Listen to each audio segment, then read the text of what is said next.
DDOT. So right now I'm kind of pulling double duty with DDOT and the People Mover.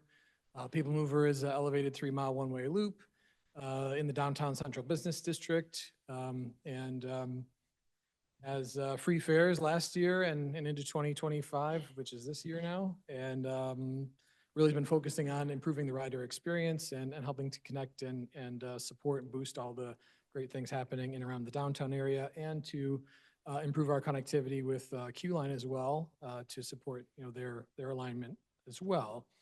DDOT is citywide fixed route bus service, also with our paratransit complementary services as well, which is kind of a new model for us over the last couple of years. And the previous director, Staley, obviously that was his specialty, brought in and really turned that function around dramatically. I was giving the team a hard time because in our weekly updates, they quantify the on-time performance with 2 decimal places of accuracy. They have like 99.56% on time. I was like, why don't we just make this 100%? Right? That's like, they said they had too many hundreds. That's what they said. But looking for ways to improve the safe, reliable service. Right? That's kind of the bedrock of our system. That's what I'm going to be really pushing all 1,000 budgeted employees, is to really focus on the decisions we make every day to make the service safe and reliable. We're probably one of the more unique public agencies probably in the United States, to be honest. So I'd like to say we plan, we fund, we coordinate. So we do an annual update of our master plan, which we just released a couple of weeks ago. That's kind of the blueprint for what we want to see in the region. We coordinate with our transit providers, both formally and informally, on everything from services to fares to grant applications to talking to people at the federal government when certain things happen that we don't totally understand the impacts of, that we don't really want to bring up right now. So, yeah, all day. And then the federal and state funding that comes through as formulas, we distribute that out to all the transit providers. I used to say we also were an agency charged with accelerating. So we were really charged with putting pilots out there, doing new services, making new connections, and we're still continuing to do that. So we launched the DAX service this year, which is the first express connection between downtown Detroit and the airport. That was in March. Thank you. For people watching at home and in the room, funded by a carbon reduction grant. So just those are the types of funds that we get to be able to do those services. We've had the D2A2 Ann Arbor to Detroit Express bus, yay, running for about 3 years now. And I know he's not up here with us, but I want to thank Matt Carpenter, CEO of the ride in the back. It was really through a direct partnership with him that we were able to get that service launched. So I just want to thank him, and it's been a very successful service. And then most recently, we took over ownership and operation of the Fair streetcar, our Q-Line here in Detroit. It's been about 4 months doing that. That operates as a free service. I think everybody knows goes from New Center to downtown. Should be operating every 15 minutes.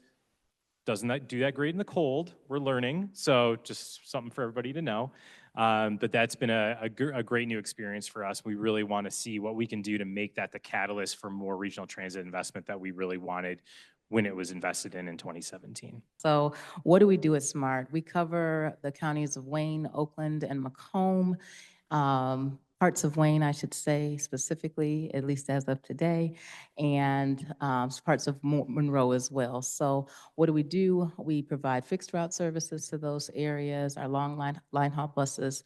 We have paratransit services within 3/4 of a mile of each of those fixed route services.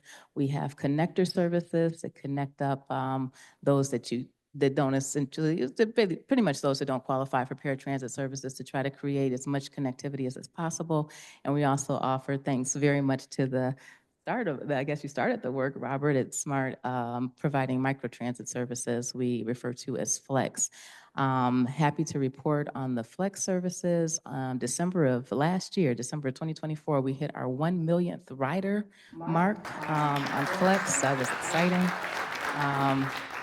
We are right now, when we compare 2023 to 2024 for fixed route, we saw a 17.6, I only got 1 decimal point, Robert, 17.6% increase in ridership from 6.4 million to 7.6 million. So we were excited to see that, not yet pre-pandemic, but definitely seeing a lot more confidence in our users coming back to SMART as we increase our service reliability, which is also top of mind for us, and safety as well. So thank you.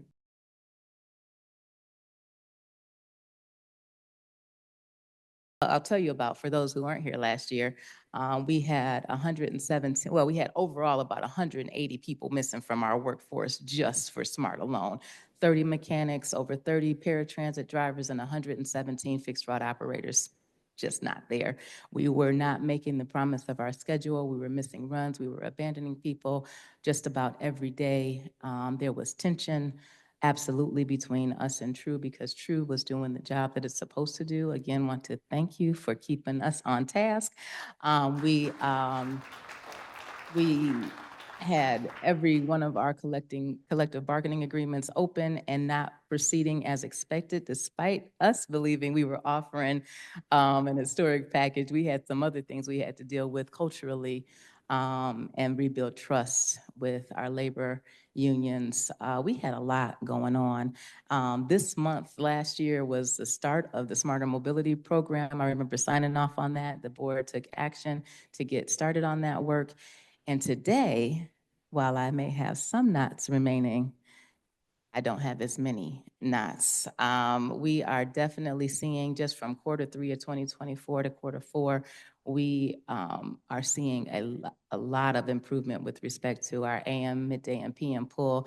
I know I drive LaJuan Burt, our head of maintenance, nuts, because 4 times a day, starting at 3 a.m. and ending at 10 p.m., he's giving me bus counts.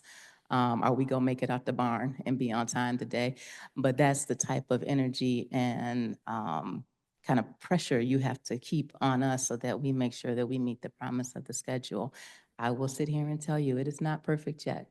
We have closed our operator shortage. We are down 13 fixed route drivers, I believe, and was it 13 and 8 for paratransit? With people, you can do so much more. Gosh, we're still down 20 mechanics. So as much as we have more reliability on the operator side, we are still having difficulty on the vehicle reliability side. And we have a lot more challenges than that, but that's what I'm going to focus on for now. And what I'm excited about is what I can share with you is I don't just have a problem, I have a solution. We started a maintenance assessment just a few months ago. We are evaluating our preventive maintenance program, overhauling it completely so that we can basically reset our system and have all of our vehicles available for service. Right now, we're about 44% up to last year, but we're trying to be 100% up to last year. I'll play Captain Obvious and just say it's funding, right? I mean, that's the biggest challenge we have in this region. You saw the charts, the same charts we've always been sharing. We've done a good job to work together to advocate for more state funding. We have great opportunities with the potential Wayne County plan and millage coming up, closing those transit gaps. We had Oakland County close transit gaps just a few years ago. So we're making our way through it one piece at a time, as only Southeast Michigan can, right? Just one chunk at a time. I will say that, we are entering a period where some of the more positive results we were seeing from the state may be a little bit harder to come by in terms of local bus operating funding. We are in a period of complete chaos right now with our federal, kind of federal situation. So we're trying to understand what's gonna yield from that. So that comes from a period of relative stability to something that is a little bit more unstable, but that's also an opportunity, I think, for us, because I think, what you'll hear from DDOT and SMART, and what we're seeing is that the services are starting to pick up. We're starting to meet those obligations, and now we're able to start planning for what is the future. How do we get together to figure out what are those next level investments, and how, as kind of a newly formed region, do we make those changes? Do we get back to asking, for local funding support and those things? So those are all things we're starting to think about. I would say that's the broader picture. The more micro picture is, it's a new day for the RTA. We don't have as big operations as either one of these two folks here, but it's definitely different for us. So we're working through that change and figuring out how to balance that role with a role as more of kind of a regional visionary and putting together kind of the funding packages and plans for the entire region. So trying to balance all that out while making sure the streetcar actually gets out there on time. I think from DDOT's perspective, is to work on the vehicle availability, right? That's the biggest thing. And it's, I can draw a parallel from the people mover. When the people mover was shut down, there was kind of, not only you're not keeping up with maintaining a 35-year-old rail system, but you're starting to fall behind. And I think that that's a similar story that you'll hear at SMART and for DDOT as well, is that COVID was really difficult and challenging. Of course, it was challenging for society and for the city and for the region and for the riders and for the drivers, but really for all the staff and the organizations as well.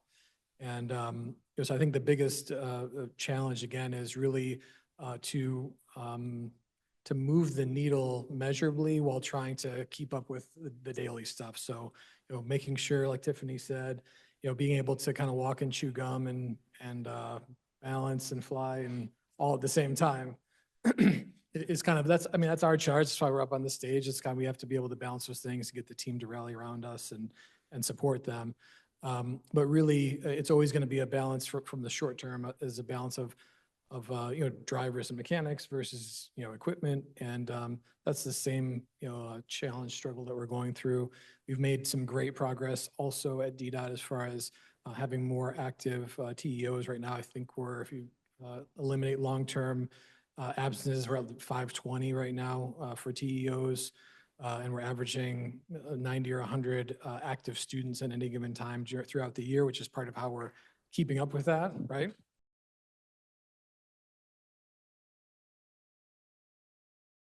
From DDOT and People Mover, and to me, I think these apply to all of transit, but really to kind of rebuild the momentum and trust and belief in all the services. But I think that's from DDOT that's why I stress safe, reliable service, is that if you want all of the hard work that we're doing, we meaning our teams, our funding supporters, the advocates, if we want it to be worth something, then we need to actually have steady improvement and sustain a real reliable service. Because otherwise, it's that to me is true progress.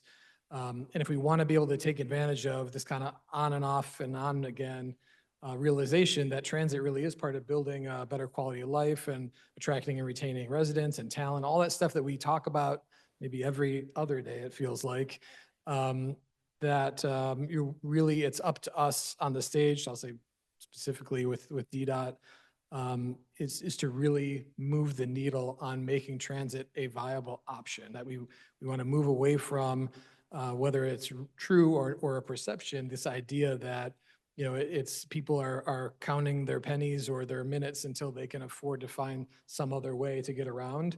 That should not be where we're at. And so that's kind of where I think all of our action and activity is. Let's make sure that we can have a schedule we can meet. Let's make sure that it's safe. Let's make sure we're there when we say we're going to be, and that we're constantly mindful of making better and more efficient ways to connect people. So I think that'll be our goal for the year to come. A couple of RTA things to be looking out for this year. So this is a year where we do our funding for services for seniors and people with disabilities. So these are part of our Mobility for All program. So these are investments mainly in community level services, on-demand services. So we're going to be doing our call for projects. We're doing our call for projects on that. So be releasing some funding recommendations probably in the next couple of months. We are hopefully going to be launching our Access to Transit program. So this is a program that we were able to get some funding support for to make investments at bus stops to make them safer, more well-appointed, better bike and pedestrian connections, all those things. We're going to be hopefully launching our mobility wallet pilot, which is a very small, just a 50-person pilot, but it's the kind of first proof of concept of being able to have one single way to pay for not only the transit services we have, but other mobility options as well. We'll be looking to update our master plan every year and do all the other fun things that we're doing. On the Q line side, it's really just making sure we are looking at what investments we can make in the existing system to make it more reliable. And really reconnecting, particularly with our community daily riders. I think we do a lot of work around events, which is a huge piece of business for not only the Q line, but D2A2 and DAX. But I think we need to start looking at those daily riders, which make up far over 50% of our ridership, most of them actually Detroiters. So we really want to be doing some focusing on that on the Q line side. I would say 3 words. We're looking at transformation, deeper partnership, and technology. I was sitting here and it just struck me that we looked a lot younger when we started doing this. And it's wild to me. So 20 years almost in this. And what I'm most hopeful about is that I think we all have a certain level of trust factor amongst us that allows for greater partnership and greater progress that will be seen and felt by our customers, which is the main thing. On the transformation side, I think the conversation about funding goes without saying.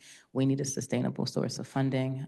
Really working with our partners to identify what that looks like, how it gets done, is absolutely paramount to our ability to attract business development and sustain this region and grow our domestic product. I do believe technology is going to be the linchpin that kind of ties that all together.